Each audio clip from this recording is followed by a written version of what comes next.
Important అనేటటువంటి విషయాలన్నీ కూడా మనం తెలుసుకుందాం. ముందుగా వాళ్ళు కొన్ని మంత్స్ నుంచి కూడా ప్రొటెస్ట్ చేస్తున్నారు. అయితే ఈ హంగర్ స్ట్రైక్స్ గానీ, ఈ ప్రొటెస్ట్‌లు గానీ అండ్ నేషన్ వైడ్ అటెన్షన్ గానీ ఇవన్నీ ఆహ్, టాక్స్‌కి అంటే వాళ్ళు మాట్లాడేదానికి, పిలిచేదానికి కారణమైనయి.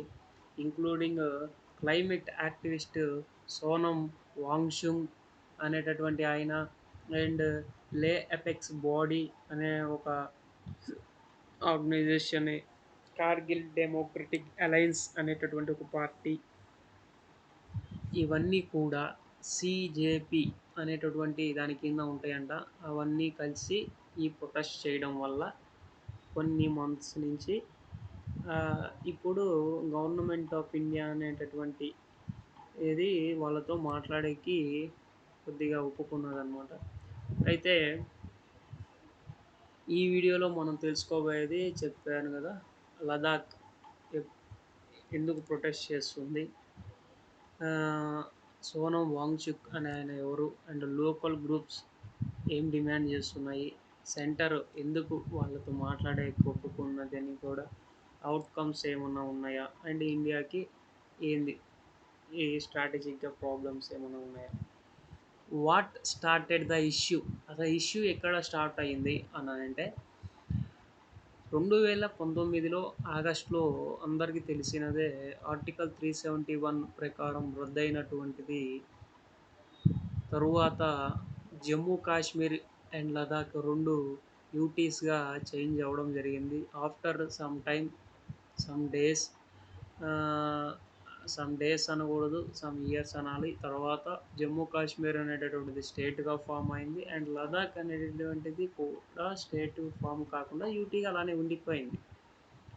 సో, ఇప్పుడు ప్రాబ్లమ్ ఏంటంటే, ఈ లదాఖ్ అనేటటువంటి రీజన్ ఏదైతే ఉందో, అందులో పీపుల్ ఎవరైతే ఉన్నారో వాళ్ళు యూటీగా అయినప్పుడు వెల్కమ్ చేసి ఉన్నారంట.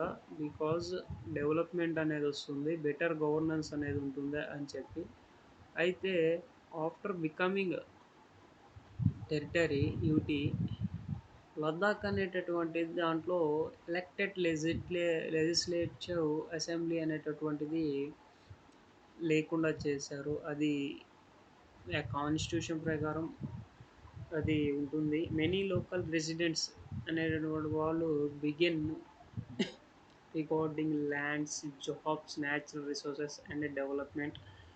అదే రాను రాను ర్యాపిడ్గా ఈ ఇన్వెస్ట్మెంట్, అవుట్ సైడ్ ఇన్వెస్ట్మెంట్ అనేటటువంటిది లదాఖ్లో పెట్టడం కానీ, మైగ్రేషన్ ఇలాంటివన్నీ ఎఫెక్ట్ అయ్యి ఎకోసిస్టమ్ అక్కడ దగ్గర ఉన్నటువంటి ఎన్విరాన్మెంట్ ఎకోసిస్టమ్ ఏదైతే ఉందో, కల్చర్ ట్రెడిషన్స్ అన్నీ పాడైపోతున్నాయి. లోకల్ ఎంప్లాయ్మెంట్ కూడా యూత్కి ఉండట్లేదు అని చెప్పేసి వాళ్ళు చేసినటువంటిది ఇది. అయితే ఇందులో మనకి ముఖ్యంగా ఇప్పుడు ప్రెజెంట్ కనిపిస్తున్నటువంటి వ్యక్తి సోనం వాంగ్‌చుక్ అనమాట. ఈయన ఎవరు అనేటటువంటిది ముందు తెలుసుకున్నట్లయితే, ఈయన ఒక engineer, educational reformer and environmental activist అని కూడా చెప్పొచ్చు. అయితే ఈయన ఇంటర్నేషనల్గా ఎడ్యుకేషనల్ మోడల్స్కి డిజైన్ చేసినారు అని చెప్పేసి చెప్పడం జరుగుతుంది. సస్టైనబుల్ టెక్నాలజీస్ డిజైన్ చేశారంట, కోల్డ్ డిజర్ట్ రీజన్స్కి కూడా. రీసెంట్గా మోస్ట్ రికగ్నైజ్ అయినటువంటి వాయిసెస్లో ఇతను ఉన్నారనమాట. కాన్స్టిట్యూషన్ ప్రొటెక్ట్ ఫర్ లదాఖ్ అనమాట. Through peaceful protests he repeatedly emphasized Ladakh's environment is extremely fragile. అంటే రిపీటెడ్గా చెప్తున్నాడని అర్థం. స్పెషల్ ప్రొటెక్షన్ కావాలి ఈ లదాఖ్కి అని చెప్తున్నాడు. అయితే లదాఖ్ డిమాండ్స్ ఏంటి అని అంటే, ఫస్ట్ 6th షెడ్యూల్ డిమాండ్ చేస్తూ ఉన్నది. 6th షెడ్యూల్ డిమాండ్ ఏంటి అని అంటే, అటానమస్ డిస్ట్రిక్ట్ కౌన్సిల్స్ ఏవైతే ఉన్నాయో వాటిని వస్తాయి.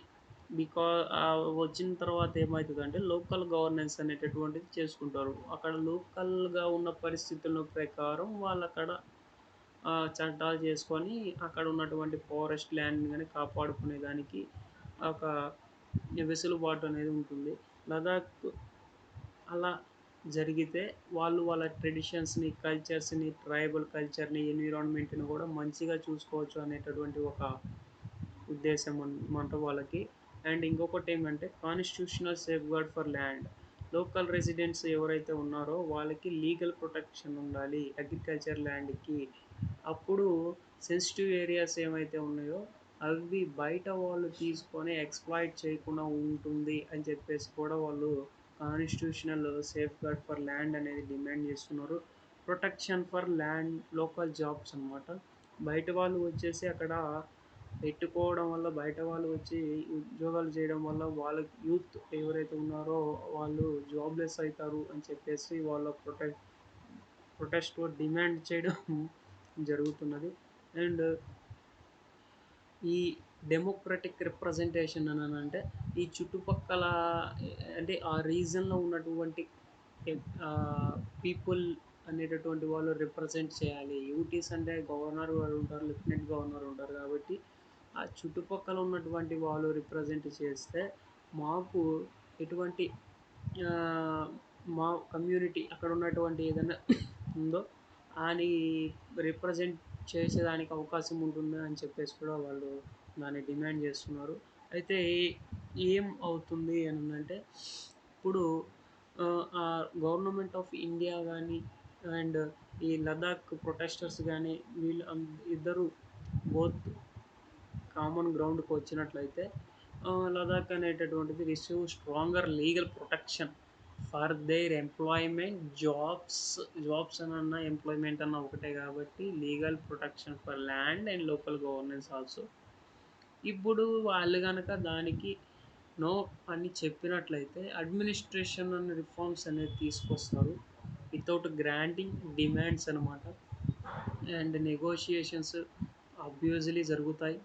అప్పుడు ఆ టాక్స్ గనుక ఏమన్నా ఫెయిల్ అయినట్లయితే మనకి ఖచ్చితంగా మళ్ళా డిమాండ్ కోసం అది డెమో ప్రొటెస్ట్ చేయడం అనేది జరుగుతుంది. అయితే దీని కంక్లూషన్ ఏంటంటే ఈ టాక్స్ అనేటటువంటి గవర్నమెంట్ ఆఫ్ ఇండియాకి, లదాఖ్‌కి ఖచ్చితంగా ఒక ఇంపార్టెంట్ మూవ్‌మెంట్‌ని ప్లేస్ చేస్తున్నది ఇప్పుడు. లదాఖ్ ప్రొటెస్టర్స్ చెప్పే ఇది చూసుకుంటే మాకు ఎన్విరాన్మెంటల్ ఇష్యూస్ వస్తున్నాయి. మాకు జాబ్స్ ఉండట్లేదు. మా ల్యాండ్‌కి ఎక్స్‌ప్లాయిట్ అయితుంది అని చెప్పడం ఒకటైతే. అండ్ ఇంకొకటి వచ్చేసి గవర్నమెంట్ పరంగా ఆలోచించినట్లయితే లదాఖ్ ఏరియా ఏదైతే ఉన్నదో అది ఆహ్, స్ట్రాటజిక్‌గా చాలా ఇంపార్టెంట్ ఇండియాకి. బికాజ్ ఒక పక్క చైనా, ఒక పక్క పాకిస్తాన్ 2 బోర్డర్స్ దాంతో షేర్ చేసుకొని ఉంటుంది.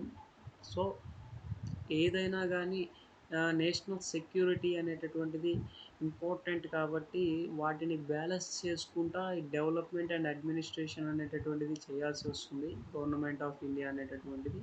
So, one thing is clear that Ladakh అనేటటువంటిది ఇప్పుడు ఒక నేషనల్ ఇంపార్టెంట్ ఇష్యూగా ఉన్నది అని చెప్పేసి మనం చెప్పొచ్చు. ఈ వీడియో ఏది కాంట్రోవర్సీ చేయడానికి కాదండి. చాలామంది చాలా వీడియోలు పెడుతున్నారు. ఆ లదాఖ్‌లో చేసేటటువంటి పర్సన్ ఆహ్, some negative and some positive పెడుతున్నారు కాబట్టి ఇది ఎటువంటి కాంట్రోవర్సీ కాదు. ఎడ్యుకేషనల్ పర్పస్‌గా మీరు చూడండి. అండ్ దీంట్లో ఎటువంటి ఆహ్, మీరు వెతకొద్దు. ఒక ఎడ్యుకేషనల్ పర్పస్‌గా ఆలోచించి ఓకే. ఈ ఇష్యూ ఇది అని చెప్పి మాత్రం తెలుసుకోండి. ఎవరికీ సపోర్ట్ చేయడానికి కాదు ఇది. అండ్ ఈ వీడియో గనక మీకు ఇన్ఫర్మేటివ్ అనిపిస్తే మీరు నా ఛానల్‌ని ఫాలో అవ్వండి. ఇలాంటి విషయాలు నాకు తెలిసింది మీకు షేర్ చేసుకునేదానికి ట్రై చేస్తాను. ఓకేనా అండి. జై హింద్.